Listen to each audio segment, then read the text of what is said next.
for the EFD. Thank you. On behalf of the EFD, now Mr. Farage. As this migrant crisis begins to overwhelm the European Union, and yes, it is an existential crisis, perhaps we should ask ourselves what really is the true nature of this project? Because I've heard a lot today about rights. Well, what about democratic rights? Because I think what we're seeing is an increasingly authoritarian European Union that crushes democratic rights and then actually crows about it. Every single time there's a crisis, it's national democracy that loses. We saw back in 2011 the Italian Prime Minister Berlusconi, sounding Eurosceptic, removed and replaced by a puppet Prime Minister. We saw exactly the same thing happen in Greece in 2011. Mr. Papandreou threatened a referendum on Euro membership. There was a coup against him. He was replaced by a puppet.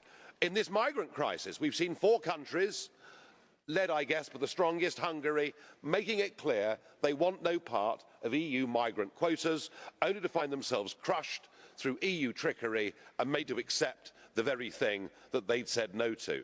And I'll never forget seeing the Greek Prime Minister, Mr. Tsipras, sitting just over there, having won a general election, and then come to this House to be told the manifesto was unacceptable and it must be ditched. But I think all of this has reached a new low this week with Portugal, virtually unremarked upon by the media, and yet for those that don't know, there is now, following the general election, a left-wing majority with a socialist plan for Portugal, and yet the President of Portugal, Mr. Silva, is refusing them office on the grounds that they represent anti-European forces and is allowing the minority Conservative pro-EU Prime Minister to stay in place. This is the modern-day implementation of the Brezhnev Doctrine.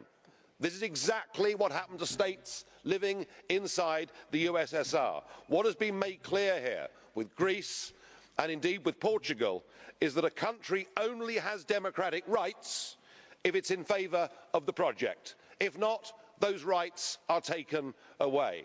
And perhaps none of this should surprise us. As Mr. Juncker has told us before, there can be no democratic choice against the European treaties. And the German finance minister, Mr. Schäuble, has said elections change nothing. There are rules.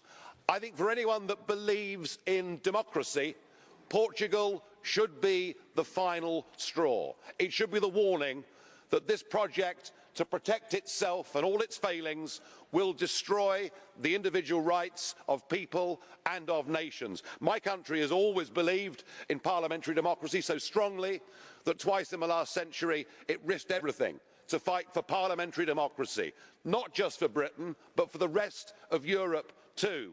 And I actually believe that for all of us that believe in democracy and want to see it re-implemented, the British referendum offers a golden opportunity.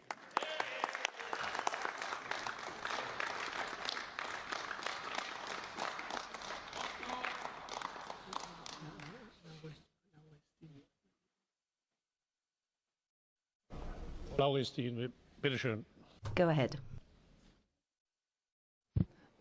Mr. Farage, you compared situation in EU country Portugal with the situation in previous USSR.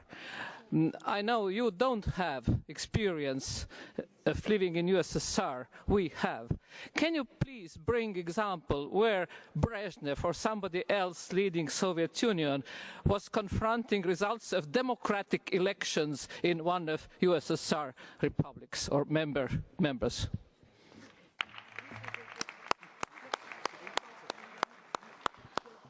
Well, actually, although I have to say I wasn't around at the time of the Hungarian uprising, it did happen, and we saw a similar one happening in Czechoslovakia in 1968. And just let me tell you what the Brezhnev Doctrine says, shall I? Because I'm sure you remember it.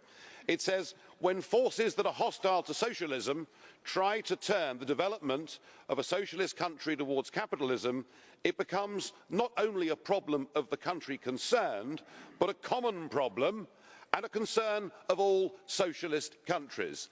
I think what you need to do is cross out socialist and put European Union, and it fits like a glove.